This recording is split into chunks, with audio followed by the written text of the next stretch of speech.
तो आप सबों को जय मसीह की और प्रभु यीशु मसीह के मधुर और मीठे नाम में परमेश्वर हम सबों के साथ है। और परमेश्वर को हम इस बात के लिए भी धन्यवाद देते हैं कि आज का फिर से एक दिन दिखाया प्रभु ने, एक समय, एक अवसर दिया कि हम इस समय को परमेश्वर की संगति और सहभागिता में बिता सके। और जैसे प्रतिदिन की संगति के द्वारा हम परमेश्वर के हृदय की बातों को अपने जीवन में जान पाते हैं, समझ पाते हैं मेरे प्रियो। तो ये परमेश्वर का अनुग्रह ही है। किसी का माइक खुला है शायद से, अगर किसी का माइक खुला हुआ है तो उसको म्यूट कर दें वो प्लीज, तो जो बीच में जो डिस्टरबेंस होगा वो नहीं होगा। किसी का माइक खुला हुआ है उसको म्यूट कर दीजिएगा। तो इस समय के लिए मैं परमेश्वर पिता को धन्यवाद देता हूँ और हम वचन में जाएंगे, वचन के भाग में जाएंगे। इससे पहले कि वचन के भाग में जाएं, हम प्रार्थना में जाएंगे। तो आइए हम प्रार्थना करें। धन्यवाद देते हैं सारी आशीषों की देने वाले स्वर्गीय पिता, बड़ी ही दीनता और बड़ी ही नम्रता के साथ एक बार फिर आपके चरणों में आता हूँ प्रभु जी। सारा आदर, सारी महिमा, सारा गौरव आपको देता हूँ। हे पिता, प्रार्थना करता हूँ इस समय के लिए, इस संगति के लिए, इस झुंड के लिए पिताजी। हाँ मेरे पिता, आप अपने वचन के द्वारा हमें शुद्ध करें, पवित्र करें, ताकि हम आने वाले समय में पिता परमेश्वर आपकी इच्छा के अनुसार एक ऐसी तेजस्वी कलीसिया बनने पाए पिताजी, जो बहुतों के उद्धार का कारण होने वाली हो सके। हाँ पिता, आपने हमें हर एक बात पहले से बता दी, पहले से चिता दी है पिताजी। और जो बातें आपने हमें पहले से बताई हैं, अगर हम उस पर अमल नहीं करते तो हमें नाश होने से कोई नहीं बचा पाएगा। और इसलिए इस समय की गंभीरता को हम समझने पाए पिताजी, जो युग, जो समय और जिस अवस्था में हम पाए जाते हैं, उस पर हम चिंतन और मनन करने पाए पिताजी। यहाँ पर उपस्थित प्रत्येक सुनने वालों को आपके हाथों में सौंपते हैं और इनकी देह के प्रत्येक अंगों को आपके हाथों में सौंपते हैं पिताजी। हर एक बात में मेरे मुख से और हम सब की देह से पिताजी, हमारी आत्मा से, हमारे प्राण से सिर्फ और सिर्फ आपकी महिमा होने पाए पिताजी। मैं अपने आप को आपके हाथों में सौंपता हूँ पिताजी। मैं जानता हूँ कि मुझ में ऐसी कोई भी खूबी नहीं है, ऐसी कोई भी लियाकत नहीं पिताजी, कि मैं आपके वचन को अपने मुख से कह सकूं। पवित्र आत्मा, आप स्वयं आए और मेरी आत्मा प्राण देह को अपने नियंत्रण में लीजिए, और जो बात आपको कहनी है वो इस मुख से कह दीजिए पिताजी। अर्थात आप अपने परिचय को हम सब पर सर्वव्यापी करिए पिताजी। एक बार फिर मैं अपने आप को और यहाँ उपस्थित प्रत्येक भाई बहनों को, हमारे आदरणीय बुजुर्गों को, सबको आपके नियंत्रण में करता हूँ। इस विनती और प्रार्थना को मैं मेरे उद्धार करता, मेरे प्राणों के स्वामी प्रभु यीशु मसीह के नाम से मांग लेता हूँ। सुनिए और दया से ग्रहण कीजिए। आमीन। तो आप सबों को जय मसीह की। जय मसीह की। सो हमारे साथ आप एक वचन निकालें, इफिसियों की पत्री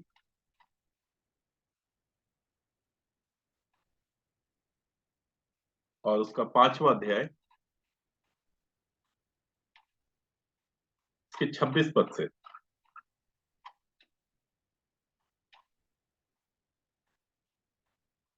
कौन इफिसियो पढ़ेगा भैया? इफिसियो 5 का 26 जी। से आगे, कि उसको वचन के द्वारा जल के स्नान से शुद्ध करके पवित्र बनाए और उसे एक ऐसी तेजस्वी कलीसिया बनाकर अपने पास खड़ी करे, जिसमें ना कलंक, ना झुर्री, ना और कोई ऐसी वस्तु हो, हो, वरन पवित्र और निर्दोष हो। बस ये मत्ती रचित सुसमाचार उसके 16 अध्याय में प्रभु यीशु मसीह ने पतरस से कहा था कि मैं तुझ पत्थर पर अपनी कलीसिया बनाऊंगा। ठीक है, क्या बनाऊंगा? अपनी कलीसिया। और उस कलीसिया की विशेषता क्या होगी जो प्रभु यीशु मसीह बनाएगा या जो बना रहा है? अधोलोक के फाटक उस पर प्रबल न होंगे। देखिए, प्रभु यीशु मसीह ने जो बोला कि मैं इस पत्थर पर अपनी कलीसिया बनाऊंगा और अधोलोक के फाटक उस पर प्रबल ना होंगे। इस पर, जिस कलीसिया को स्वयं यीशु मसीह बना रहा है। आज विश्व में 4000 डिनोमिनेशन है लगभग। ठीक है, लेकिन उस 4000 डिनोमिनेशन में कौन सी कलीसिया यीशु मसीह की है वो कैसे पता चलेगा? लेकिन पता चल जाता है, हम लोग को चल जाता है। प्रभु यीशु मसीह कह रहा है कि मैं तुझ पत्थर पर अपनी कलीसिया बनाऊंगा और उस कलीसिया की एक सबसे बड़ी पहचान ये है कि उस पर अधोलोक के फाटक प्रबल नहीं होंगे। ठीक है, और उस कलीसिया की एक और विशेषता है, क्या है? हाँ जी, उस कलीसिया के हाथ में कुछ होगा भी। स्वर्ग के राज्य की कुंजियां। उसके हाथ में स्वर्ग के राज्य की कुंजियां होंगी। किसके हाथ में? कलीसिया के। जिस कलीसिया को स्वयं प्रभु यीशु मसीह बनाएगा, उस कलीसिया के हाथ में स्वर्ग के राज्य की कुंजियां होंगी, मतलब चाबियां होंगी। तो चाबियां किसके हाथ में होंगी? कलीसिया के। कलीसिया अर्थात, देखिए मैं थोड़ा सा आप लोग को इसलिए लेके चल रहा हूं ताकि एक एक विषय को बहुत अच्छे से क्लियर कट समझें। क्या है, जब तक हम वो विषय को नहीं जानेंगे समझेंगे तो क्या होता है कि कभी कभी हम गुमराह हो जाते हैं। कलीसिया का मतलब क्या होता है? कलीसिया, कलीसिया मतलब जो भी जानता हो बताए। बुलाए हुए लोग। नहीं, अब आप देखिए कलीसिया के ऊपर डबल एस बना हुआ है एक बार, मत्ती रचित सुसमाचार उसके 16 अध्याय में। अब देखिए बुलाए हुए में और कलीसिया में कितना अंतर हो जाएगा मन भाई, है ना, समझने में। मत्ती रचित सुसमाचार उसका 16 अध्याय और उसके मेरे ख्याल से आप देखिएगा 15-16 पद से अगर आप आगे पढ़ेंगे तो जहां कलीसिया लिखी है ना, वहां पे एक डबल एस करके चिन्ह बना होगा, उसके नीचे आप जाके देखिएगा क्या लिखा है। चलिए मैं भी निकाल लेता हूँ ना आपके साथ। जी हाँ, उसमें मरकुस 6 का 15 का रेफरेंस दिया हुआ मत्ती रचित सुसमाचार 16 अध्याय उसके 18 पद में। है। और मैं भी तुझसे कहता हूँ कि तू पतरस है, और मैं इस पत्थर पर अपनी कलीसिया बनाऊंगा, और अधोलोक के फाटक उस पर प्रबल ना होंगे। अब कलीसिया पे देखिए डबल एस बना हुआ है, कुछ एक निशान जी बना हाँ हुआ जी। है। और नीचे देखिए आप क्या लिखा है। यूनानी शब्द एक्लीसिया से निकला, अर्थात चुने हुए लोग। कलीसिया का मतलब क्या है? चुने हुए लोग। बुलाए हुए तो बहुत है और जी। चुने हुए थोड़े। इन थोड़ों में हमारा नाम होना चाहिए मेरे प्रियो, बहुतों में नहीं, इन थोड़ों में। जब प्रभु यीशु मसीह ने पतरस से कहा कि मैं तुझ पत्थर पर अपनी कलीसिया बनाऊंगा, तो उस कलीसिया की विशेषता ये है कि उसके ऊपर अधोलोक के फाटक प्रबल नहीं होंगे। और दूसरी बात यह है कि उस कलीसिया के हाथ में की होगी चाबियां। और किस चीज की चाबी होगी? एक तो अधोलोक के स्वर्ग के फाटक प्रबल राज्य। नहीं होंगे, और स्वर्ग के राज की देगा परमेश्वर। ठीक है, चाबियां देगा, चाबियां।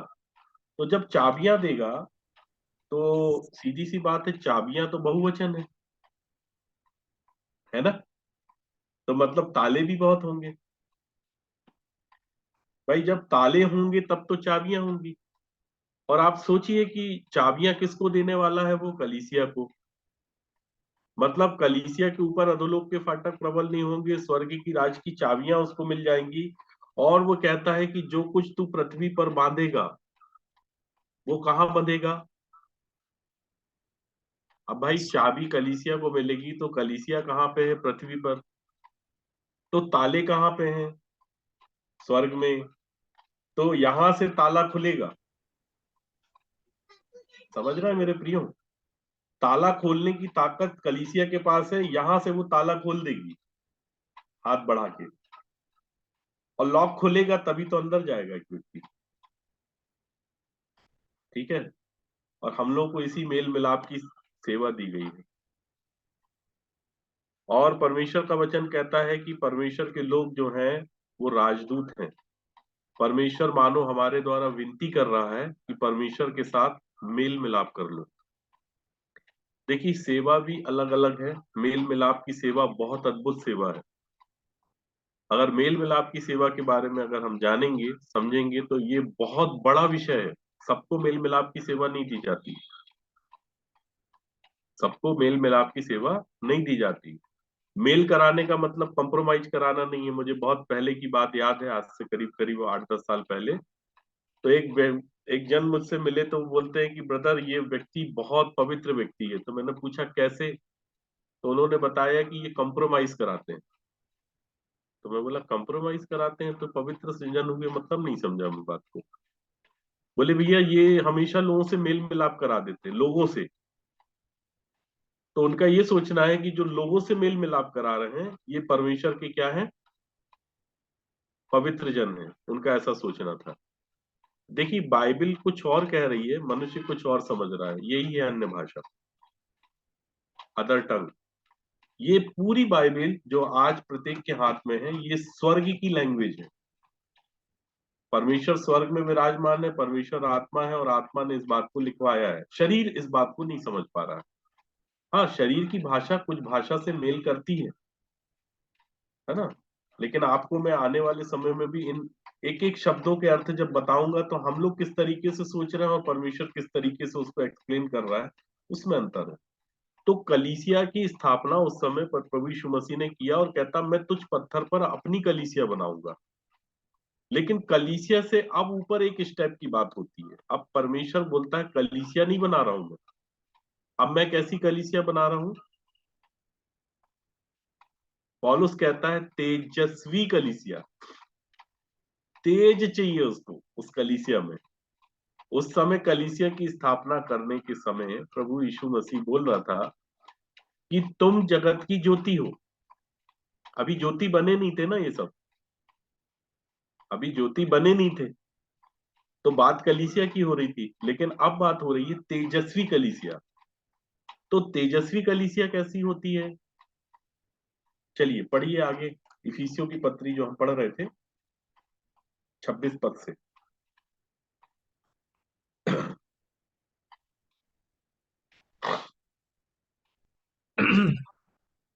कि उसको वचन के द्वारा जल के स्नान से शुद्ध करके पवित्र बनाए और उसे एक ऐसी तेजस्वी कलीसिया बनाकर अपने पास खड़ी करे जिसमें ना कलंक, ना झुर्री, ना कोई और ऐसी वस्तु हो, वरन पवित्र और निर्दोष हो।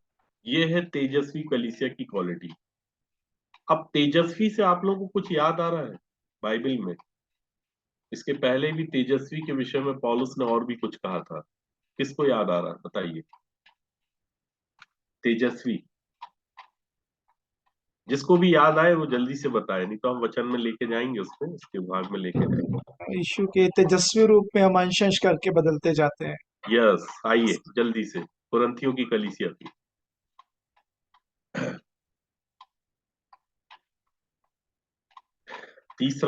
दूसरा कुरिन्थियों उसका 3 अध्याय 17 पद से पढ़िए।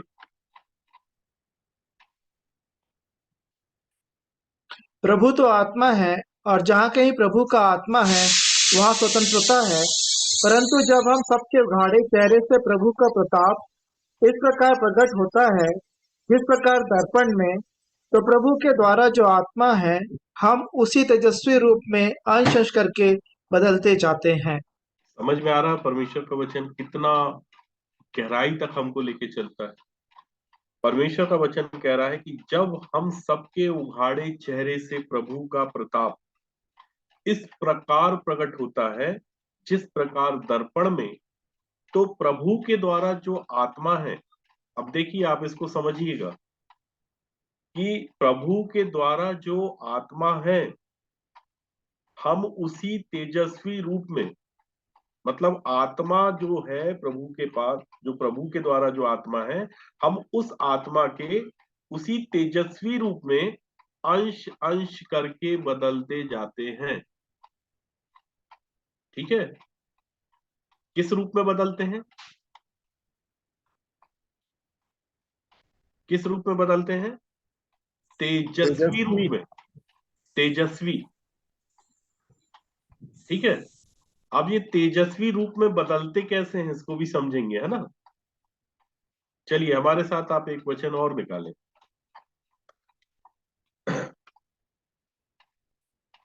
लूका रचित सुसमाचार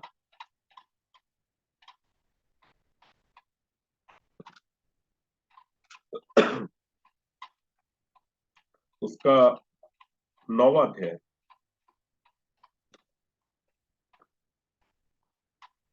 उसके 28 पद से पढ़े भाई।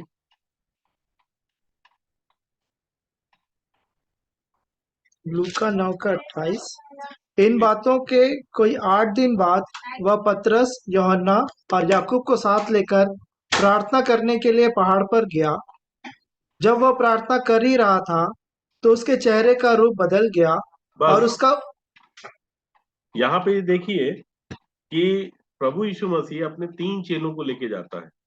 कहाँ पे लेके जाता है? पहाड़ पर पहाड़ पर। कौन कौन से 3 चेले हैं? याकूब, यूहन्ना और पतरस। पतरस। ठीक है, पतरस, यूहन्ना, याकूब, ये 3 चेले हैं। तो प्रभु यीशु मसीह जब इनको अपने साथ पहाड़ पर लेके जाता है तो लिखा है कि जब वह प्रार्थना कर रहा था तो उसके चेहरे का रूप बदल गया। क्या बदला? चेहरे का रूप। अब आप इसको समझिए कि वो बोल रहा है चेहरे का रूप बदल गया, मतलब चेहरा अलग है और रूप अलग है। ठीक है, हम लोग क्या होता है ना, कंटिन्यू पढ़ते हैं ना जब कोई शब्द, तो उसको कंटिन्यू लेके चलते हैं।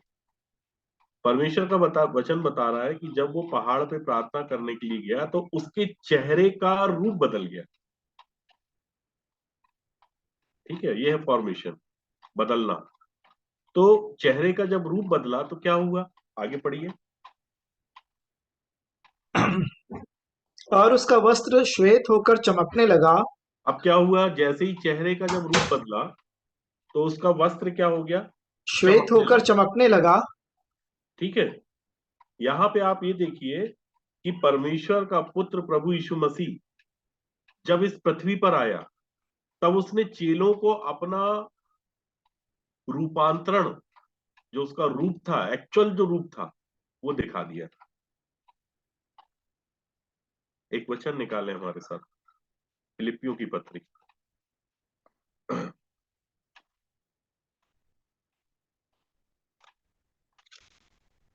उसका 2रा अध्याय, उसके 5 पद से पढ़िए।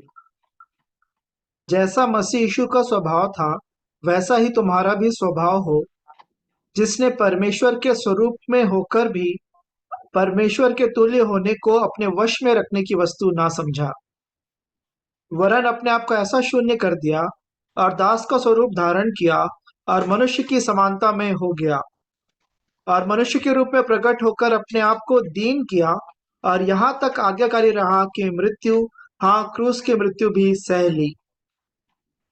इस कारण परमेश्वर ने देखिए उसको परमेश्वर का वचन बता रहा है, ये तो परमेश्वर का स्वरूप होकर भी परमेश्वर के तुल्य होने को अपने वश में रखने की वस्तु ना समझा प्रभु यीशु मसीह ने, वरन अपने आप को ऐसा शून्य कर दिया और दास का स्वरूप धारण किया और मनुष्य की समानता में हो गया और मनुष्य के रूप में प्रकट होकर अपने आप को क्या कर दिया? उसने दीन कर दिया।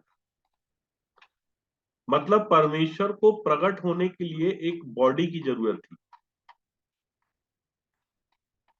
यूहन्ना रचित सुसमाचार उसका 1 अध्याय, हम उसी कॉन्सेप्ट को लेके चल रहे हैं अभी तक, हमने छोड़ा नहीं है अभी भी, और अभी भी तब तक नहीं छोड़ेंगे जब तक कि विषय पूरा पूरा क्लियर नहीं होगा कि प्रभु यीशु मसीह के विषय में लिखा है कि वचन क्या हो गया था? देहधारी। देहधारी हो गया था। ठीक है, वचन देहधारी होकर अनुग्रह और सच्चाई से क्या किया? मनुष्यों के बीच में उसने डेरा किया और हमने उसकी ऐसी महिमा देखी जैसे परमेश्वर के इकलौते पुत्र की। अगर ये वचन देहधारी नहीं होगा या उस समय वचन ये देहधारी नहीं हुआ होता तो हम कैसे परमेश्वर की महिमा को देख पाते? क्योंकि वही प्रभु यीशु मसीह जो इकलौता पुत्र है उसने पिता को प्रकट कर दिया, प्रकट किया। प्रगटीकरण बहुत आवश्यक है मेरे प्रियो। मतलब जिस समय प्रचार किया जाए मुंह से उस समय वो प्रोडक्ट दिखना चाहिए। आज आप देखते हैं टीवी में भी इतने ऐड आते हैं, जिस भी कंपनी का जिस भी प्रोडक्ट का ऐड आता है वो प्रोडक्ट या तो लोगों के हाथ में होता है या उनके आसपास होता है, दिखता है, वो रिफ्लेक्ट होता है। कभी ऐसा होता है कि एक व्यक्ति बस आ जाए, अमिताभ बच्चन आ जाए या शाहरुख खान आ जाए और वो कोई ऐड करे, लेकिन जिस चीज की ऐड करे वो प्रोडक्ट ही ना हो उसके आसपास। इसलिए तो पौलुस कह रहा था कि मैं यीशु की मृत्यु को अपनी देह में लिए फिरता हूं। वो चीज दिखती है, रिफ्लेक्ट होती है। और वो कह रहा था कि मैं सर्वदा यीशु के लिए, यीशु के कारण कहां पे रहता हूं मैं। आपको याद आ रहे हैं ये सब वचन? पौलुस ऐसी बात नहीं कर रहा था हवा में। मतलब पौलुस की जितनी भी बातें थी और उसके सुसमाचार में जो पावर था, जो सामर्थ था, वो यीशु के कारण था। वो सुसमाचार को प्रचार कर रहा था, वो यीशु का नहीं प्रचार कर रहा था, वो यीशु को प्रचार कर रहा था। इसलिए तो वो यीशु की मृत्यु को अपनी देह में लेके चल रहा था। और यीशु की मृत्यु उस व्यक्ति की देह में प्रकट होती है जो मर गया है। जो मरा नहीं है उसके उसके जीवन में यीशु प्रकट नहीं होगा, परमेश्वर प्रकट नहीं हो सकता। तो प्रभु यीशु मसीह ये बात बता रहा है, वो कह रहा है कि मैं मनुष्य के रूप में प्रकट होकर मैंने अपने आप को यहां तक दीन किया और यहां तक आज्ञाकारी रहा कि मैंने मृत्यु को, हाँ, क्रूस की मृत्यु को भी सह लिया। किसका रूप धारण कर लिया उसने? मनुष्य का रूप।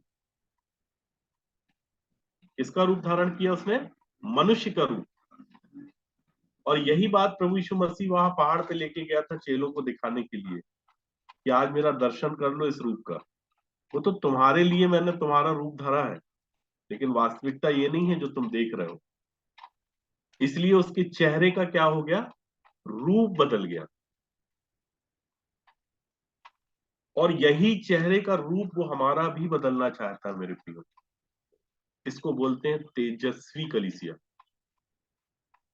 तेज वो दिखना चाहिए। तो मैं आपको ये बताना पर मांग रहा था कि रूप अलग है और चेहरा अलग है। तो चेहरा किसको बोलते हैं और रूप किसको बोलते हैं? क्योंकि उसके चेहरे का रूप बदला। जैसा कि लूका रचित सुसमाचार में अभी हमने पढ़ा 9 अध्याय में कि जब वो प्रार्थना कर ही रहा था तो उसका चेहरे का रूप बदल गया और उसका वस्त्र श्वेत होकर चमकने लगा। ठीक है? तो चेहरा क्या है और रूप क्या है, इसको हम समझेंगे। और जब चेहरे का रूप बदला प्रभु यीशु मसीह का, तो उसके भीतर जो उसका वास्तविक जो स्वरूप था, उसका जो रिफ्लेक्शन है, वो कपड़े को भेद के बाहर आ गया। Praise the Lord. कपड़े को भेद के पार हो गया। वो लाइट जो है, वो प्रकाश, वो है जो तेज है, वो चेहरे को भेद के पार हो गया। और उसका तेजस्वी रूप का दर्शन उसके चेलों ने कर नहीं पाए। अर्थात वही बताना मांग रहा था कि देख लो मैं आया हूं पृथ्वी पर, लेकिन मेरा रूप ऐसा नहीं है जैसा तुम लोग देख रहे हो। मेरा चेहरा ऐसा नहीं है जैसा तुम लोग देख रहे हो। वो तो तुम्हारे कारण मैंने तुम्हारा रूप लिया है। क्योंकि मुझे अगर प्रकट करना था परमेश्वर को, तो मुझे भी एक देह की आवश्यकता थी। इसलिए वचन देहधारी हुआ। वचन इसलिए देहधारी हुआ कि परमेश्वर चाहता है कि परमेश्वर को उसका पुत्र प्रकट करे। और इसलिए मेरे प्रियो, ये जो सृष्टि है ना, बड़ी आशा भरी दृष्टि से परमेश्वर के पुत्रों के प्रकट होने की बाट जो रही है, ताकि वो पुत्र आके पिता को प्रकट कर दे। क्योंकि पुत्र ही है जो आज्ञा मानना सिखा सकता है, क्योंकि पुत्र ही है जो आज्ञाकारी है। और आज्ञा कैसे मानी जाती है, ये पुत्र से बेहतर कोई नहीं जानता।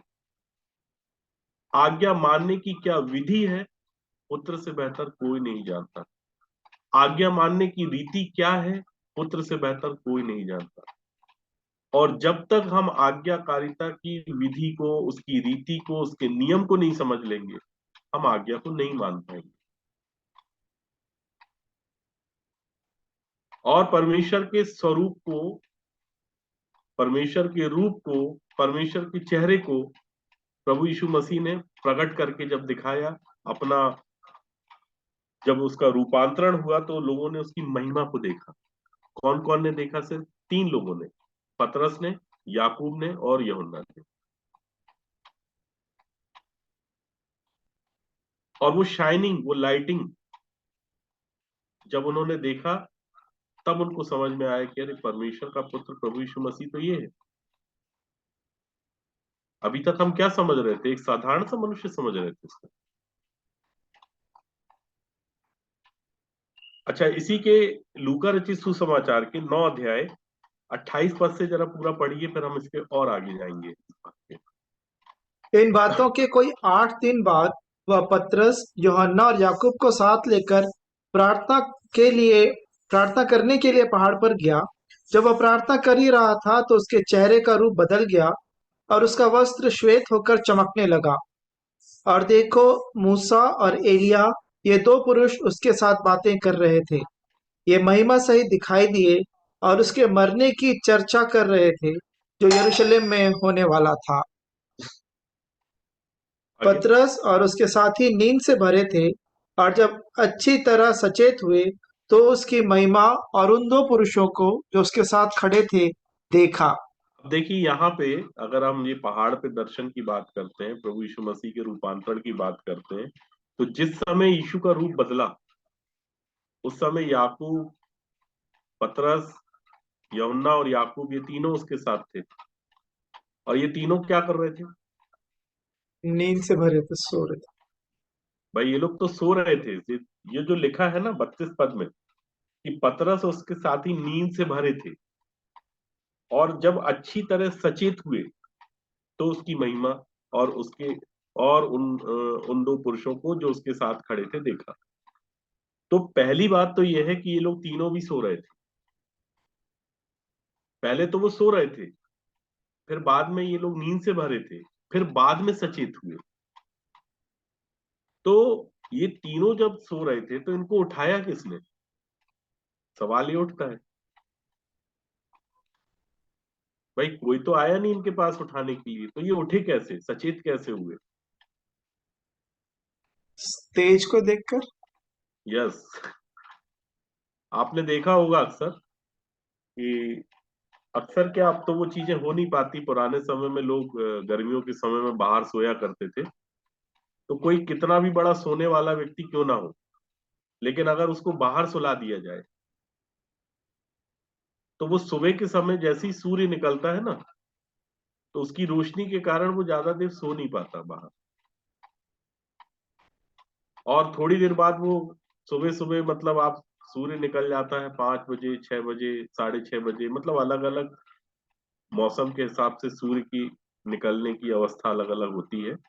लेकिन कोई भी व्यक्ति अगर सूर्य की रोशनी में सोए बाहर, तो सो नहीं सकता। वो जो 10 बजे भी सो के उठने वाला है, 11 बजे सो के भी उठने वाला, तो भी वो जल्दी उठ जाएगा जैसे ही भोर होगा, भोर का प्रकाश उसके ऊपर पड़ेगा।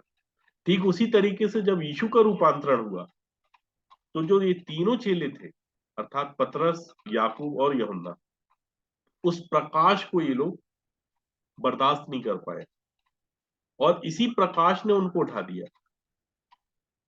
और ये लोग पहले तो नींद से भरे थे, जब उस प्रकाश को देखा इन्होंने, तो इनको समझ में आया कि कुछ हो रहा है यहाँ पे। और उसके बाद ये सचेत हुए, और सचेत होने के बाद इन्होंने ये देखा कि प्रभु यीशु मसीह से 2 लोग और बात कर रहे हैं। और वो दो लोग में से कौन है? एक है मूसा और दूसरा एलिया। अब आप बताइए कि उन्होंने मूसा को और एलिया को कैसे पहचान लिया? ये मैं आपके सामने प्रश्न छोड़ूंगा आज कि प्रभु यीशु मसीह के साथ मूसा और एलिया बात कर रहे हैं, आखिर पतरस ने, याकूब ने, यूहन्ना ने उनको कैसे पहचान लिया कि ये मूसा और ये एलिया है? यीशु चलिए ने अभी हम प्रकट उधर किया, नहीं जाएंगे जी। यीशु ने प्रकट किया उन पर कैसे? तेज के कारण। तेज एक अलग विषय है। जिस समय तेज प्रकट हुआ उस समय यीशु अपने आप को प्रकट कर रहा था, परमेश्वर की महिमा को प्रकट कर रहा था, क्योंकि वो महिमा सहित दिखाई दिया। अभी तक जब वो दिखाई दे रहा था प्रभु यीशु मसीह, वो महिमा रहित दिखाई दे रहा था, वो तो खुद का प्रकटीकरण था। चलिए आने वाले समय में उस विषय को भी रखेंगे आप लोगों के सामने। तो महिमा सहित और महिमा रहित, आज उसने अपनी एक्चुअल पर्सनालिटी दिखा दिया, अपना वास्तविक स्वरूप दिखा दिया। ठीक है, तो यहाँ पे जैसा लिखा है कि प्रभु यीशु मसीह का क्या हो गया? रूप बदल गया, उसका चेहरा बदल गया। ठीक है, उसके चेहरे का क्या हो गया? रूप बदल गया। आज हम चेहरे और रूप को और अच्छे से समझेंगे, जैसा कि अभी हमने कुरिन्थियों की पत्री में भी इस बात को पढ़ा था कि जब हम सबके उघाड़े चेहरे से प्रभु का प्रताप इस प्रकार प्रकट होता है जिस प्रकार दर्पण में, तो प्रभु के द्वारा जो आत्मा है, हम उसी तेजस्वी रूप में अंश अंश करके बदलते जाते हैं। ठीक है, और जब हम अंश अंश करके बदलते जाते हैं तो हमारा भी रूपांतरण होता है मेरे प्रियो, कलीसिया का भी रूपांतरण होता है। और यही बात पौलुस इफिसियों की कलीसिया से कह रहा था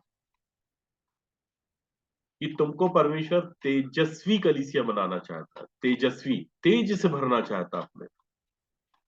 और जब कलीसिया तेजस्वी बनती है मेरे प्रियो, तो जिस तरीके से प्रभु यीशु मसीह ने महिमा सहित वाला अपना रूपांतरण दिखाया था चेलों को, ये कलीसिया भी दिखा सकती है। हमारे साथ एक वचन आप और निकालें।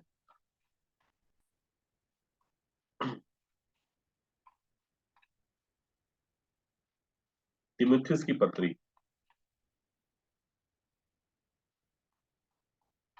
3 अध्याय और उसके 14 पद से पढ़िए। दूसरा तीमुथियुस 3:14 है। पहला तीमुथियुस 3 अध्याय उसका जी 14 पद। सर, पहला तीमुथियुस 3:14 वचन। जी मैं तेरे पास जल्द आने की आशा रखने पर भी ये बातें तुझे इसलिए लिखता हूँ कि यदि मेरे आने में देर हो तो तू जान ले कि परमेश्वर के घराने में जो जीवते परमेश्वर की कलीसिया है और जो सत्य का खंभा और नींव है, कैसा बर्ताव करना चाहिए। हम्म इसमें संदेह नहीं कि भक्ति का भेद गंभीर है, अर्थात वह जो शरीर में प्रकट हुआ, आत्मा में धर्मी ठहरा, स्वर्गदूतों को दिखाई दिया, अन्य जातियों में उसका प्रचार हुआ, जगत में उस पर विश्वास किया गया और महिमा में ऊपर उठाया गया। देखिए, भक्ति का भेद क्या है? गंभीर है। पौलुस उसको समझा रहा है, भक्ति का भेद गंभीर है, अर्थात वह जो शरीर में प्रकट हुआ। किसमें प्रकट हुआ? शरीर चेहरे का रूप बदला था उसके। चेहरे का मतलब समझ में आ रहा होगा अब आपको, शरीर में प्रकट हुआ। ठीक है, तो चेहरा जो है एक्चुअल में वो है मनुष्य की बॉडी, मनुष्य की जो शरीर है, जो बॉडी है, उसको चेहरा बताया है। और परमेश्वर क्या है? आत्मा। आत्मा है। तो परमेश्वर को प्रकट होने के लिए किसकी आवश्यकता है? मसीह को से प्रकट होने की आवश्यकता है। तो किस चीज की आवश्यकता है? किस चीज के लिए? किस चीज को वो बनाया है अपने हाथ से? शरीर को, परमेश्वर ने अपने हाथ से किस चीज को बनाया है? शरीर मनुष्यों को, को, मनुष्यों को। मनुष्य को बनाया है। और मनुष्य के विषय में हमने आप लोगों को पिछले समय बताया था इब्रानियों 3 अध्याय से कि परमेश्वर के घर का अधिकारी कौन है? परमेश्वर के घर का अधिकारी कौन है? प्रभु पुत्र। यीशु मसीह। यीशु मसीह। ठीक है। परमेश्वर का घर कौन है? हमें तो परमेश्वर के हमें घर का अधिकारी कौन है? हमें आप समझ लो प्रभु बात। यीशु मसीह।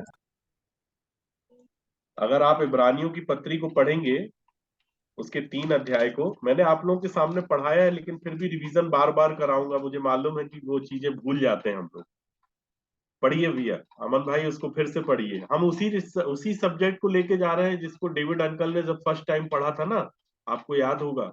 मैंने बोला था परमेश्वर का आत्मा आपको जो अगुवाई करता है अंकल, आप वो पढ़िए। उन्होंने यूहन्ना रचित सुसमाचार 1 अध्याय 1 पद से पढ़ा था। वही विषय चल रहा है अभी तक वही विषय चल रहा है, कंटिन्यू। Part 1, part 2, part 3। ठीक है, चलिए पढ़िए इसको। एक से पढ़ोगे? 3 अध्याय के 1 पद से। इसलिए हे पवित्र भाइयों, तुम जो स्वर्गीय बुलाहट में भागी हो, उस प्रेरित और महायाजक यीशु पर, जिसे हम अंगीकार करते हैं, ध्यान करो। वह अपने नियुक्त करने वाले के लिए विश्वास योग्य था, जैसा मूसा भी परमेश्वर के सारे घर में था। क्योंकि यीशु मूसा से इतना बढ़कर महिमा के योग्य समझा गया है, जितना कि घर का बनाने वाला घर से बढ़कर आदर रखता है। क्योंकि हर एक घर का कोई ना कोई बनाने वाला होता है, पर जिसने सब कुछ बनाया वह परमेश्वर है। जिसने सब कुछ बनाया वह क्या है? वह कौन है? परमेश्वर है। आगे। मूसा तो परमेश्वर के सारे घर में सेवक के समान विश्वास योग्य रहा कि जिन बातों का वर्णन होने वाला था उनकी गवाही दे। परंतु मसीह पुत्र के समान परमेश्वर के घर का अधिकारी है और उसका घर हम हैं। देखिए यदि हम बताया ना कि मसीह पुत्र के समान परमेश्वर के घर का अधिकारी है, और उसका घर कौन है? हम है। अलग अलग तरीके से परमेश्वर का वचन बात करता है, और वह ये कह रहा है कि वह जो शरीर में प्रकट हुआ, आत्मा में धर्मी ठहरा, स्वर्गदूतों को दिखाई दिया, अन्य जातियों में उसका प्रचार हुआ, जगत में उस पर विश्वास किया और महिमा में ऊपर उठाया गया। ठीक है भाई, आपने वो इब्रानियों की पत्री खोल के रखे हो ना? अब जी एक भैया। वचन और पढ़िए आप। परमेश्वर आप सबकी सहायता करे कि आप इन विषयों को समझें। इब्रानियों की पत्री 10 अध्याय 5 पद से। इसी कारण वह जगत में आते समय कहता है, बलिदान और भेंट तूने न चाही, पर मेरे लिए एक देह तैयार की। परमेश्वर का वचन ये बता रहा है, इसी कारण वो जगत में आते समय कहता है, बलिदान और भेंट तूने ना चाही, पर मेरे लिए एक देह तैयार की। परमेश्वर एक देह तैयार कर रहा है। प्रभु यीशु मसीह एक देह तैयार कर रहा है। मसीह किसका सिर है? कलीसिया का। तो मसीह का सिर, अगर मसीह कलीसिया का सिर है, तो कलीसिया कौन है मसीह की? देह। और देह में ही वो प्रकट होगा, वो कलीसिया में ही प्रकट होगा मेरे प्रियो। यही बात तो मैं आपको अभी पतरस की पत्री में समझा रहा था कि तुम उस दिए पे ध्यान करते हो, अच्छा करते हो, और वो जो दिया है वो तब तक प्रकाश देता रहेगा जब तक कि पौ ना फटे। तो किसको प्रकाश देता रहेगा वो दिया? कलीसिया को। एक एक अंधेरे को, एक एक अंधकार को मिटा देगा वो। एक कलंक भी नहीं चाहिए उसको। एक डॉट जो होता है ना, पेन का डॉट, जिसको ऐसे हम लोग कॉपी में ऐसे रख देते हैं, वो भी नहीं चाहिए उसको। वो भी मिटा देगा। मेरे प्रियो, आप लोग ये समझ लें कि बाइबल में जितने भी कैरेक्टर आप देखते हैं, उत्पत्ति से लेके मलाकी तक और मत्ती से लेके प्रकाशित वाक्य तक, उन जितने भी कैरेक्टरों में जो जो अच्छी अच्छी क्वालिटियां हैं, मूसा की क्वालिटी, याकूब की क्वालिटी, अय्यूब की क्वालिटी, वो सारी क्वालिटी को मिला के एक व्यक्ति बनेगा। ठीक है, एक व्यक्ति, ओनली फॉर वन। और वो एक क्वालिटी, एक व्यक्ति जो बनेगा, वो मसीह में जा सकेगा। चाहे वो नम्रता हो, चाहे वो दीनता हो, चाहे वो संयम हो, चाहे वो अय्यूब की क्वालिटी हो, दानियल की क्वालिटी हो, ये पूरी क्वालिटी को मिला के जब आप एक पर्सनालिटी बना के खड़ा करेंगे तो वो होगी एक तेजस्वी कलीसिया। वो क्या होगी? एक तो तेजस्वी कलीसिया। और तेजस्वी कलीसिया की जो गुण है, तेजस्वी कलीसिया की जो क्वालिटी है, वो आपको क्या करना है? प्रकट करना है। और वो अपने आप प्रकट हो जाएगी, वो रिफ्लेक्ट हो जाएगी। एक मिनट, एक पास्टर साहब का फोन आ रहा है, उनके यहाँ प्रचार करने जाना, तो मैं बात बस कर लूं उनको। भाई साहब जय मसीह की। थोड़ा संगति में हूँ ऑनलाइन, ठीक है, मैं आपसे बाद में बात करता हूँ ना।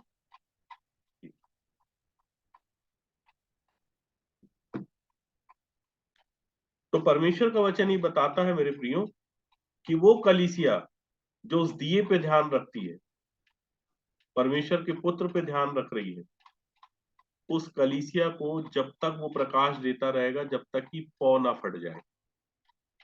और जब पौ फट जाएगी तो दिए को कहाँ रखा जाता है? दीवट पे। देखिए कितना प्यारा रिलेशन है इन सब बातों का।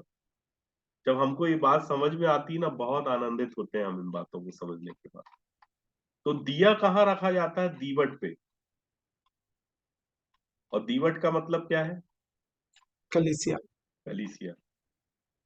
और जब दीवट पे दिए दिए को जब दीवट पे रखते हैं तो क्या करता है? दिया प्रकाश देता है। ठीक है मेरे प्रियो। और जैसे मैंने आपको बताया कि प्रभु यीशु मसीह के चेहरे का रूप बदल गया, उसने अपने महिमा सहित वाले उस तेज को याकूब को, यूहन्ना को और पतरस को दिखाया। क्या कलीसिया चाहती है मेरे प्रियो कि उनके भी चेहरे का रूप बदले? चेहरा अर्थात क्या है? बॉडी। और रूप क्या है? परमेश्वर का आत्मा। परमेश्वर का स्वरूप क्या है? परमेश्वर क्या है? आत्मा। परमेश्वर आत्मा है। और अवश्य है कि उसकी आराधना करने वाले आत्मा से और सच्चाई से उसकी आराधना करें, भक्ति से उसकी आराधना करें। और भक्ति का भेद क्या है? अभी हमने आपके सामने बताया, गंभीर है। प्रभु यीशु मसीह यूं ही बात थोड़ी ना कर रहा था सामरी स्त्री से कि सच्चे भक्त परमेश्वर की आराधना आत्मा से और सच्चाई से करेंगे। भक्ति चाहिए एक व्यक्ति के जीवन में। और पिछले समय भी हमने आपके सामने इस बात को रखा था, परमेश्वर भक्ति का शोक, ऐसा पश्चाताप उत्पन्न करता है जिसका परिणाम उद्धार है। उद्धार तक पहुंचना है मेरे प्रियो, सरल रास्ता नहीं है वो। प्रभु यीशु मसीह ने पहले ही बता दिया था कि सकरा मार्ग कैसा है, कठिन है वो, कठिनाई से जा पाएगा उस जगह पर। तो मेरे प्रियो हम लोग भी चाहते हैं कि वो तेज हमारे अंदर से निकले, क्योंकि जिस समय वो तेज निकलेगा ना इस जगह से, जब महिमा दिखाएगा परमेश्वर। एक वचन और जल्दी से निकालिए, मुझे याद आ रहा है। वैसे चलिए इस वचन को हमने पढ़ा है क्या? पूरा इब्रानियों 10 अध्याय के 5 पद से लेके कहाँ तक पढ़ा है? पढ़ हमने दीजिए इसको पांच। कंप्लीट करें। इसी कारण वह जगत में आते समय कहता है, बलिदान और भेंट तूने न चाही, पर मेरे लिए एक देह तैयार की। होम बलियों और पाप बलियों से तू प्रसन्न नहीं हुआ। तब मैंने कहा, देख मैं आ गया हूँ। पवित्र शास्त्र में मेरे विषय में लिखा हुआ है, ताकि हे परमेश्वर तेरी इच्छा पूरी करूं। देखिए परमेश्वर को चाहिए एक देह, और परमेश्वर का वचन कहता है कि बलिदान और भेंट तूने ना चाही, पर मेरे लिए एक देह तैयार की है। क्या तैयार की है? देह। इसलिए तो पौलुस रोमियो 12 के 1 में कह रहा था, अपने शरीरों को पवित्र, पहले तो क्या करो? जीवित कर लो। मरे हुए से काम नहीं बनने वाला। शरीर को जीवित करना है, बॉडी को, देह को क्या करना है? जीवित करना है। अब क्या होता है, यहाँ कहीं देह लिखा है, कहीं लिखा है शरीर, तो समझ में नहीं आता। तो बोलता है अपने शरीरों को पहले क्या कर लो? जीवित कर लो, पवित्र कर लो। और क्या करना है? देखिए आपके सामने पढ़ता हूं, आप ये खुला रखिएगा। कहता है इसलिए हे भाइयों मैं तुमसे परमेश्वर की दया स्मरण दिलाकर विनती करता हूँ, रोमियो 12 में लिखा है, कि अपने शरीरों को जीवित और पवित्र और भावता हुआ पवित्र और परमेश्वर को भावता हुआ बलिदान करके चढ़ाओ, यही तुम्हारी आत्मिक सेवा है। आत्मिक सेवा जो है वो शारीरिक सेवा से भिन्न है। वहां के जो बलिदान है यहाँ के बलिदान काम नहीं आएंगे। यहाँ तो खुद को चढ़ाना पड़ेगा। कहाँ पे? अब लिखा तो है कि परमेश्वर को भावता हुआ बलिदान करके चढ़ा दो, यही तुम्हारी आत्मिक सेवा है। तो कहाँ चढ़ाना है ये भी तो पता होना चाहिए। अगर ये मालूम नहीं हुआ कि चढ़ाना कहाँ है तो फिर कहीं भी चढ़ा देंगे। वेदी पे चढ़ाना, वेदी पे खुद को वेदी पे चढ़ाना है, लेकिन कैसे चढ़ाना? हर कुछ नहीं चढ़ा सकते। आज तो चढ़ावा बहुत गड़बड़ चल रहा है, किसी को भी चढ़ा देते ले जाके। ऐसा नहीं है। परमेश्वर का वचन कह रहा है कि अपने शरीरों को जीवित पवित्र और भावता हुआ बलिदान करके चढ़ा दो। और इब्रानियों की पत्री में कह रहा है कि बलिदान और भेंट तूने ना चाहिए, पर मेरे लिए एक देह तैयार की है। होम बलियों और पाप बलियों से तू प्रसन्न नहीं होता। प्रसन्न किससे होता है? उस देह के चढ़ाए जाने को। और जब परमेश्वर एक बॉडी को, एक देह को तैयार कर लेगा मेरे प्रियो, जिसमें वो अपने आप का प्रगटीकरण करेगा, खुद को प्रकट करेगा, तो वो वचन पूरा हो जाएगा जो कुरंथियों की कलीसिया में पौलुस कह रहा था कि मैं तुझ में बसूंगा और तुझ में चला फिरा करूंगा। वो चलना फिरना चाहता है, इसमें बसना चाहता है। जल्दी से आप एक वचन निकालें, यशायाह की पुस्तक,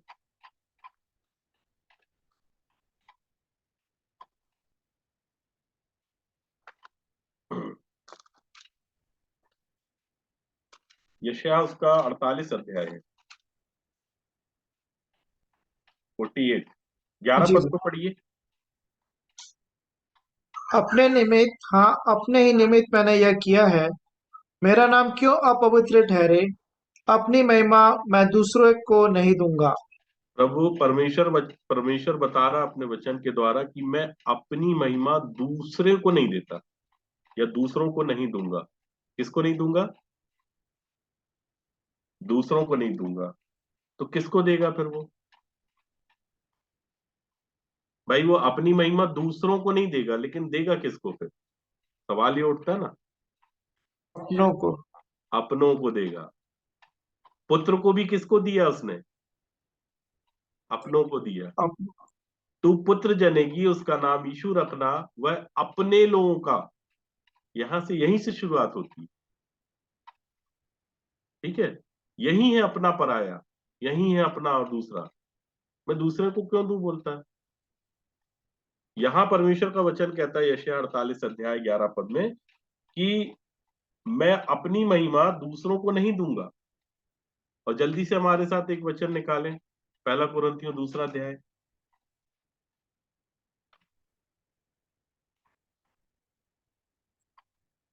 जी। दूसरे अध्याय के 6वें पद से पढ़िए। फिर भी सिद्ध लोगों में हम ज्ञान सुनाते हैं, पर इस संसार का और इस संसार के नाश होने वाले हाकिमों का ज्ञान नहीं, परंतु हम परमेश्वर का वह गुप्त ज्ञान भेद की रीति पर बताते हैं, जिसे परमेश्वर ने सनातन से हमारी महिमा के लिए ठहराया। अब यहाँ पौलुस क्या बोल रहा है? हमारी महिमा के लिए ठहराया। वो अपनी महिमा दूसरों को नहीं देता। और यहाँ पौलुस ये कह रहा है कि हम परमेश्वर का वह गुप्त ज्ञान भेद की रीति पर बताते हैं, जिसे परमेश्वर ने सनातन से हमारी महिमा के लिए ठहराया। आगे, जिसे इस संसार के हाकिमों में से किसी ने नहीं जाना, क्योंकि यदि वे जानते तो तेजोमय प्रभु को क्रूस पर न चढ़ाते। देखिए वो तेजोमय था, लेकिन किसी को पता ही नहीं चला ना, क्योंकि वो महिमा रहित आया था, मनुष्य के रूप में आया था। उसने ये वाला चेहरा इख्तियार किया था, लोगों को समझ में ही नहीं आया कौन आया है। तो प्रभु यीशु मसीह जो है वो महिमा सहित जब अपने रूप को दिखाता है तो याकूब यूहन्ना अपनी आंख मलते हुए बैठते हैं, सचेत होते हैं कि अरे किसको देख रहे हैं हम। आखिर उसने दिखा दिया कि तुम जिसको देख रहे हो ना, ये है उसका एक्चुअल स्वरूप। वो तो तुम्हारे साथ रह के मनुष्य के रूप में आया हूं मैं, क्योंकि लड़के वाले जब लहू और मांस के रूप में थे ना, तो वो भी उनका सहभागी हो गया। तो लोगों ने एक कॉमन पर्सनालिटी को समझा कि हमारे बीच में आई है। आज भी बहुत से परमेश्वर के लोग हैं मेरे प्रियो, जिनको लोग बिल्कुल कॉमन समझते हैं, लेकिन परमेश्वर अपने लोगों को वो महिमा देता है। और यही बात पौलुस समझा रहा था कि हम सिद्ध लोगों में ज्ञान सुनाते हैं, परंतु इस संसार का और इस संसार के नाश होने वाले हाकिमों का ज्ञान नहीं है, परंतु हम परमेश्वर का वह गुप्त ज्ञान भेद की रीति पे बताते हैं, जिसे परमेश्वर ने सनातन से हमारी महिमा के लिए ठहराया। और ये वो बातें हैं जो आंख देख नहीं सकती, ये वो बातें हैं जो कान सुन नहीं सकता, क्योंकि वो बोलता भी है 9 पद में कि लिखा है कि जो बात आंख ने नहीं देखी, जो बात कान ने नहीं सुनी, जो बात मनुष्य की चित्त में नहीं चढ़ी, वे ही हैं जो परमेश्वर ने अपने प्रेम रखने वालों के लिए तैयार। और परमेश्वर ऐसी तेजस्वी कलीसिया बना के खड़ी करेगा, क्योंकि हम उसको वैसा ही देखेंगे जैसा वो है। लाइट ही लाइट को देख पाएगी, आप ये समझ लीजिए।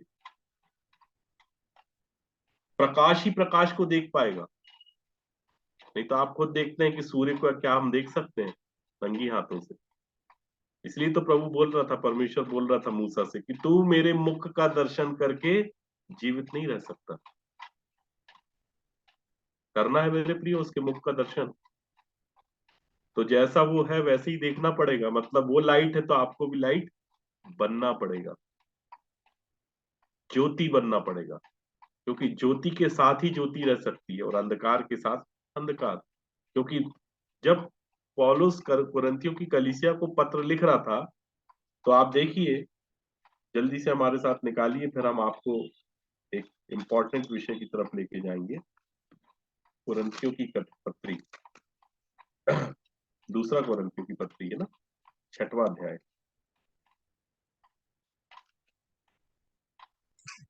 जी। 14 पद।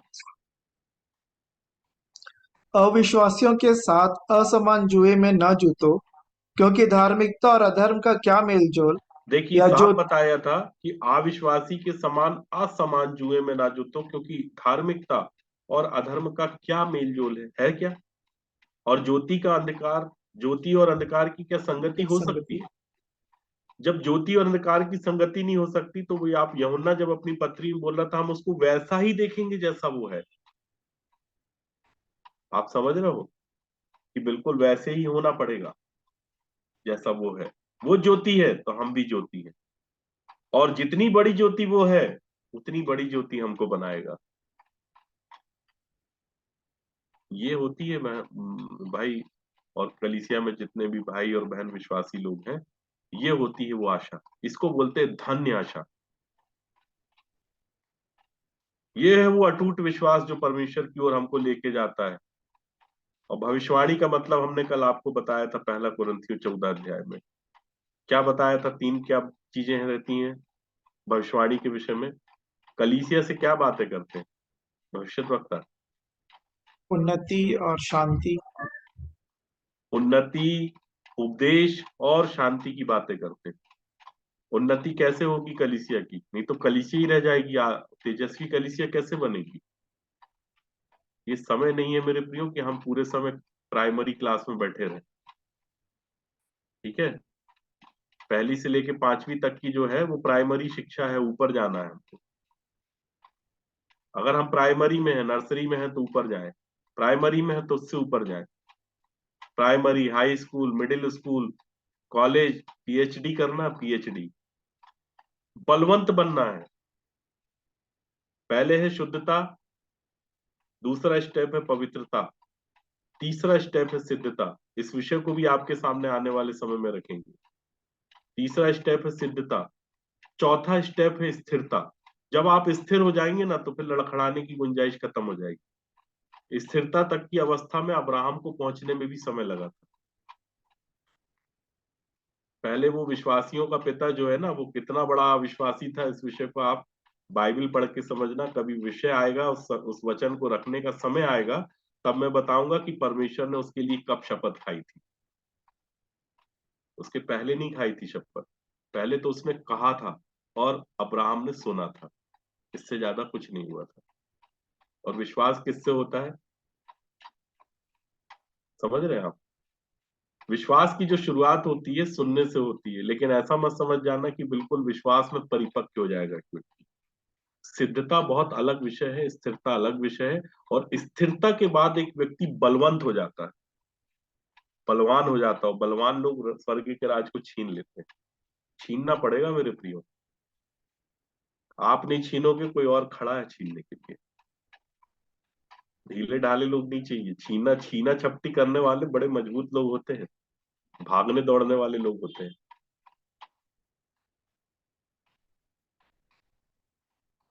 तो मेरे प्रियो, उसके चेहरे का क्या हो गया था, रूप बदल गया था।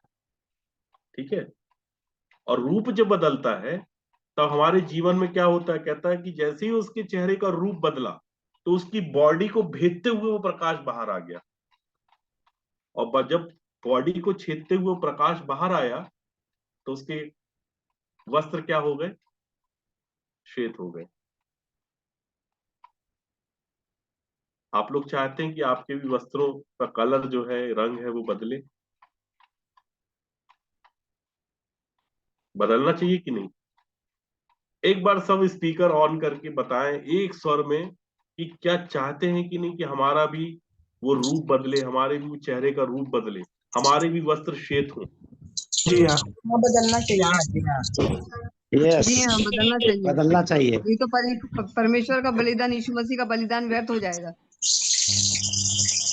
आइए आगे हम चलते हैं इसी को, है ना। सब लोग म्यूट कर लें। प्रकाशित वाक्य और उसका 3रा अध्याय।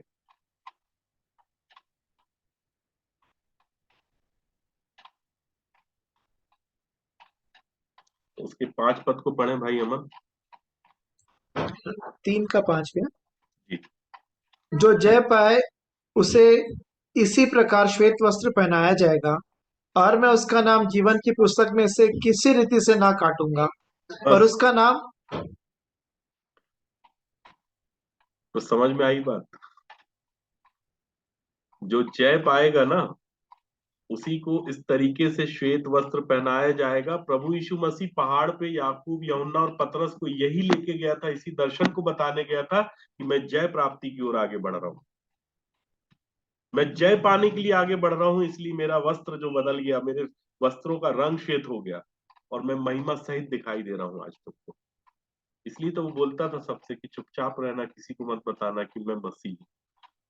क्योंकि अभी उस मसीह के पद को प्राप्त नहीं किया था, अभी उसने अपने काम को पूरा नहीं किया था, अभी उसने क्रूस की वो वाणी को पूरा नहीं किया था, उसने कहा नहीं था, अभी उस काम को पूरा नहीं किया था, इसलिए वो कह रहा था।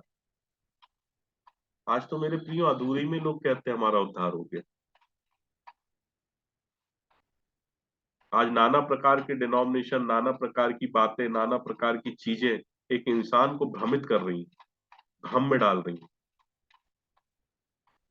कोई पवित्र आत्मा पा लेता है, तो कोई अन्य भाषा का वरदान पा लेता है, तो कोई पाप से पूरी तरीके से छुटकारा ही पा लेता है, कोई उद्धार पा लेता है। हमें इन विषयों को समझना है मेरे प्रियो। अगर हम नहीं समझे ना तो हम चूकेंगे फिर। क्रमानुसार कब क्या होता है, कैसे पाप से क्षमा मिलती है, कैसे छुटकारा मिलता है, और उद्धार के चरण कितने हैं। जब उद्धार के चरण ही नहीं पता किसी को, तो कैसे उसका उद्धार हो गया होगा।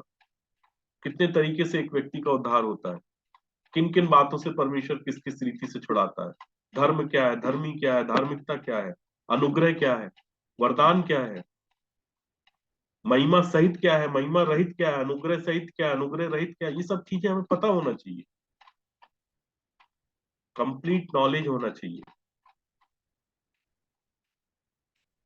और प्रॉफिट वाली बातें, उद्धार वाली बातें, क्योंकि सब बातों से हमारा लाभ नहीं जुड़ा। उचित तो है, कौन किसका पुत्र है, कौन किसकी पुत्री है, यीशु की माँ का नाम क्या है, पापा जी का नाम क्या है, जबरदस्ती के विवाद में हमको पढ़ना नहीं। हमको मतलब की बात लेना है, जो हमारे प्रॉफिट की बातें, लाभ की बातें, जिनसे हमारी उन्नति होगी, जिनसे हम उद्धार तक पहुंचेंगे, उद्धार वाली बातों को लेना है। तो समझ रहे हैं मेरे प्रियो, जो जय पाएगा उसको वो क्या देगा? श्वेत वस्त्र देगा। और क्या देगा?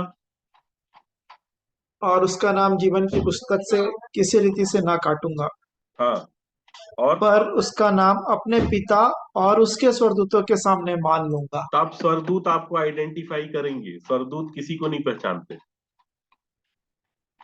स्वर्गदूत अगर पहचानते हैं तो जो विजिटिंग कार्ड, जो वहां से आईडी कार्ड आपको मिलता है ना, उसको पहचानते हैं।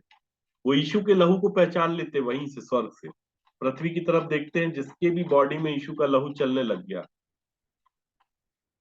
उसको वो पहचान लेते हैं। जैसे रेडियम दूर से चमकता है ना, वैसे यीशु का लहू स्वर्ग से दिख जाता है स्वर्गदूतों को। और इसलिए पौलुस कह रहा था तिमुथियुस से, ये जो शरीर में प्रकट हुआ, स्वर्गदूतों को दिखाई दिया, अभी तो दिखाई नहीं देता स्वर्गदूतों को कहीं। इसलिए मैंने आप लोगों से बोला ना कि उन कलीसिया की जब बात होती है तो उन चुने हुओं में हमारा नाम होना चाहिए मेरे प्रियो। उस तेजस्वी कलीसिया, यहाँ तो लोग बोलेंगे कलीसिया, तो यहाँ लोग कलीसिया नहीं बोलेंगे, बोलेंगे ये तो तेजस्वी कलीसिया है, लाइट है, शाइनिंग है उनके अंदर, परमेश्वर का प्रगटीकरण है जो प्रभु यीशु मसीह ने दिखाया। जब वो महिमा रहित भी था तो लोग उसके पास आते थे ना, निकोदेमुस आया था ना उसके पास, लोग तो आते थे। दुष्ट आत्मा तो पहचानता था, वो अलग बात है, लेकिन लोग भी समझ रहे थे कि ये दाऊद का संतान है, परमेश्वर का पुत्र है, क्योंकि जो बातें ये कह रहा है, जो वचन ये पढ़ रहा है, जो प्रार्थना ये कर रहा है, ये सबसे डिफरेंट है, सबसे अलग है। इस पृथ्वी पर जिस समय प्रभु यीशु मसीह आया था, उसी इजराइल में सुसमाचार प्रचार का काम तो पहले भी चल रहा था। आराधनालय में यशायाह की पुस्तक पढ़ी जा रही थी, मलाकी की पढ़ी जा रही थी, अन्य पुस्तकें पढ़ी जा रही थी। लेकिन आपको वो घटना याद होगी कि जिस समय लूका रचित सुसमाचार में प्रभु यीशु मसीह के हाथ में यशायाह की पुस्तक पढ़ाई दी गई, तो लिखा है वो अपनी रीति के अनुसार उसको पढ़ने लगा। क्या मतलब अपनी रीति के अनुसार? और अपनी रीति के अनुसार जब उसने पढ़ा और पढ़ने के बाद सेवक के हाथ में पुस्तक दी और जाके बैठ गया, तो लोगों का ध्यान उसकी तरफ था, और सिर्फ पुस्तक पढ़ने से लोग उसको गिरा देना चाह रहे थे पहाड़ पे से। अजीब बात नहीं लगती? अभी तो उसने उपदेश भी नहीं दिया, प्रचार भी नहीं किया, लेकिन आप ये समझ लीजिए कि अंधकार ज्योति का किस कदर विरोध करता है। अगर आज विरोध होता है तो मेरा विरोध नहीं होता, मेरी बातों का विरोध नहीं होता, मुझे मालूम है कि अंधकार किसका विरोध कर रहा है। और प्रभु यीशु मसीह ने तो ये बात पहले से कह दिया, पहले से जता दिया। जल्दी से हमारे साथ एक वचन निकालिए, यमुना रचित सुसमाचार,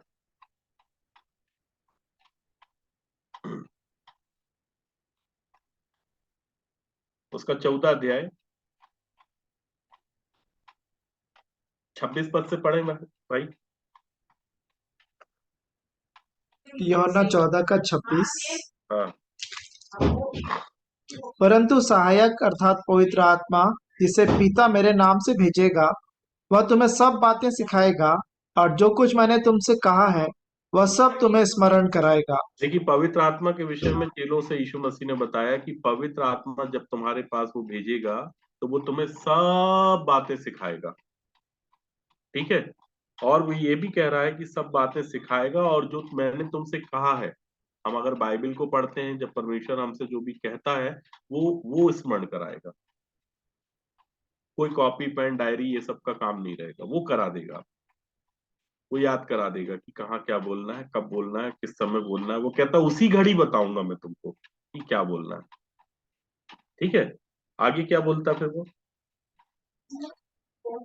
मैं तुम्हें शांति दिए जाता हूँ, अपनी शांति तुम्हें देता हूँ। जैसे संसार देता है मैं तुम्हें नहीं देता। तुम्हारा मन व्याकुल न हो और न डरे। आगे। तुमने सुना कि मैंने तुमसे कहा, मैं जाता हूँ और तुम्हारे पास फिर आऊंगा। यदि तुम मुझसे प्रेम रखते तो इस बात से आनंदित होते कि मैं पिता के पास जाता हूँ, क्योंकि पिता मुझसे बड़ा है। और मैंने अब इसके होने से पहले तुमसे कह दिया है कि जब वह हो जाए तो तुम विश्वास करो। बस देखिए, जब पवित्र आत्मा के विषय में भी ये बात बोल रहा था, तो जो जो लोगों के जीवन में जब ये घटनाएं होने लगती हैं, तो जब ये होती है ना, तब वो विश्वास करता है। विश्वास ऐसे ही नहीं आता। विश्वास के लिए एक व्यक्ति के जीवन में वो सब बातें, वो घटनाएं जब घटने लगती हैं, तब उसको विश्वास होता है कि अरे, ये तो परमेश्वर ने पहले से कहा था। हम बात नहीं मान रहे थे, लेकिन जब हमारे जीवन में जब ये बातें पूरी होने लगती है, तब हम इन बातों को मानते हैं। एक बार नहीं, अनेक बार कहा। मैं अभी वो वचन खुलवाना नहीं चाहता हूँ, क्योंकि ऑलरेडी 8:54 हो चुके हैं। तो सभी ये बोलेंगे कि पंकज भाई समय बहुत लेते हैं। लेकिन क्या करें मेरे प्रियो, परमेश्वर के इतने विराट स्वरूप का दर्शन अगर आपको कराना है ना, तो समय तो देना पड़ता है। नहीं तो बातें अगर अधूरी रह गई, अभी आप सोचिए कि वो यूहन्ना रचित सुसमाचार 1 अध्याय इतने दिनों से लेके चल रहे हैं, अभी तक कंप्लीट नहीं हो पाई वो बातें। मतलब 1 अध्याय को बताने के लिए इतना समय लग रहा है। परमेश्वर के उस तेजस्वी दर्शन को बताने के लिए इतना समय लग रहा है, उसकी महिमा का बताने के लिए इतना समय लग रहा है, कि कैसे उसके चेहरे का रूप बदल गया। भाई यही बात तो बता रहा था ना यूहन्ना रचित सुसमाचार 1 अध्याय में, कि परमेश्वर को कभी किसी ने नहीं देखा। इकलौता पुत्र जिसने परमेश्वर को क्या करा, प्रकट किया। कैसे प्रकट किया उसने? कामों से प्रकट किया। कई बार प्रभु यीशु मसीह ने बोला कि मैं अपनी ओर से नहीं कहता, जो पिता मुझसे कहता है वो मैं कहता हूँ। अब आपको ये समझना पड़ेगा उस सुसमाचार में कि कब पिता कह रहा था, कब पुत्र कह रहा था। हमेशा यीशु ने नहीं कहा, कभी कभी यीशु के भीतर रहने वाले पिता ने भी लोगों से बात की। वो समझना पड़ेगा कि कहाँ कैसे बात की। वो कहता है मेरा पिता अभी भी काम करता है और मैं भी करता हूँ। क्या काम करता है वो? कैसे करता है वो काम? सो मेरे प्रियो, परमेश्वर आज भी काम कर रहा है, पुत्र भी आज भी काम कर रहा है, पवित्र आत्मा आज भी सिखाने का काम कर रहा है, और वो चाहता है कि हम तेजस्वी कलीसिया बने। ठीक है, और हम सब बने। नहीं तो आप बोले कि नहीं पंकज भाई आप ही को बनना है, अमन भाई को ही बनना है। ठीक है, तेजस्वी कलीसिया। यहाँ उपस्थित जितने लोग हैं, हेम अंकल हैं, और भी हमारे जो लोग हैं, समय के विचार से तो तुमको क्या हो जाना चाहिए? ठीक है ना? समय का जो विचार है ना, वो कह रहा है कि हमको अब क्या हो जाना चाहिए? सिद्ध हो जाना चाहिए। नहीं तो अब देखिए, दूध ही दूध पीते रहेंगे तो फिर दूसरे को भी दूध ही पिलाएंगे, और दूध पीने वालों के साथ में रहेंगे। क्योंकि जो दूध पीने वाला रहता है ना, उसको धर्म के वचन की पहचान नहीं होती, और दूध पीने वालों की संगत भी फिर दूध पीने वालों के साथ रहती। और अन्न किसके लिए है? अन्न खाने के लिए। सयानों के लिए, जिनकी ज्ञान इंद्रियां अभ्यास करते करते भले बुरे के भेद में निपुण हो गई है। ये बाइबल हमको बताती है। ठीक है मेरे प्रियो, तो परमेश्वर अपने इन वचनों के द्वारा हम सबों को आशीष दे। और परमेश्वर चाहता है मेरे प्रियो कि हम सब परमेश्वर की वो तेजस्वी कलीसिया बनने पाए, परमेश्वर के लिए वो देह तैयार होने पाए जो परमेश्वर की इच्छा को पूरा करे, जिसमें ना तो कोई कलंक हो, ना कोई झुर्री हो, ना कोई दाग हो, निर्दोष हो, निष्कलंक हो। और अगर हम ऐसी कलीसिया बनते हैं, तो हम परमेश्वर के सामने खड़े रह सकते हैं मेरे प्रियो। तो परमेश्वर अपने इन वचनों के द्वारा हम सबों को आशीषित करे। आमीन। आगे का भाग मैं भाई अमन को देता हूँ।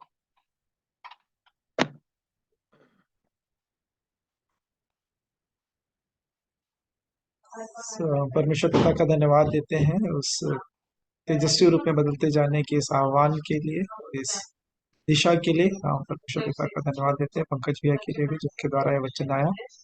अभी अवसर होगा कि हम अंतिम प्रार्थना करेंगे और उसके बाद सभा समाप्त करेंगे। यदि आप में से कोई प्रार्थना करना चाहते हैं तो आप कर सकते हैं। आइए दुआ करें। धन्यवाद जीवित सामर्थ्य पिता परमेश्वर, अपने उद्धारकर्ता प्रभु यीशु मसीह के जीवित और सामर्थ्य नाम से पिता, एक बार फिर से हम आपके चरणों के तले आते हैं पिता। आपका हृदय से धन्यवाद देते हैं आपके महान प्रेम के लिए, आपकी अद्भुत सामर्थ्य के लिए, आपके उस पवित्र आत्मा के लिए पिता परमेश्वर, जिसे आपने हम सभी के लिए दिया। इस अवसर के लिए पिता परमेश्वर कि आप अपने आप को पिता परमेश्वर हम में से हर एक के जीवनों में प्रकट किया पिता परमेश्वर, कि हम आपके उस महान ज्योति में बढ़ते चले जाएं पिता परमेश्वर, और हमारा जीवन भी पिता परमेश्वर ऐसा प्रकाशमय होए पिता, जिससे आपकी महिमा प्रकट होने पाए पिता परमेश्वर। हम धन्यवाद देते हैं पिता परमेश्वर कि भैया के द्वारा पिता परमेश्वर आपने अपनी पवित्र आत्मा की सामर्थ्य से अपने पवित्र वचन की उन भेदों को हम पर प्रकट किया पिता, इसलिए धन्यवाद देते हैं पिता। आपसे विनती और प्रार्थना करते हैं पिता, अपनी आत्मा अपने पवित्र आत्मा से और भी पिता हम सबको भरिए पिता, और भी पिता परमेश्वर हमें पिता परमेश्वर अपने वचन के द्वारा बात करिए पिता, हमारे आत्मिक कानों को और भी खोले पिता, कि हम आपकी आवाज को क्लियर सुन सके पिता, और आपके वचन के अनुसार हम चल सके पिता परमेश्वर। हमारे लिए पिता परमेश्वर आपने इस समय को ठहराया पिता, हम धन्यवाद देते हैं कि आपने हमें पिता परमेश्वर अपने चुने हुए जनों के द्वारा पिता अपने पवित्र वचन की उत्तम शिक्षा को आपने हम सबको दिया पिता परमेश्वर, इसलिए धन्यवाद देते हैं पिता। इस समय के लिए धन्यवाद देते हैं। हम सभी के आत्मा प्राण देह को पिता परमेश्वर आपके हाथों में सौंपते हैं, और आपकी इच्छा और आपकी मर्जी को हम सबके जीवनों के लिए मांग लेते हैं। इस प्रार्थना को अपने उद्धारकर्ता प्रभु यीशु मसीह के जीवित और सामर्थ्य नाम से मांग लेते हैं, आमीन। आमीन सर, आमीन। आमीन।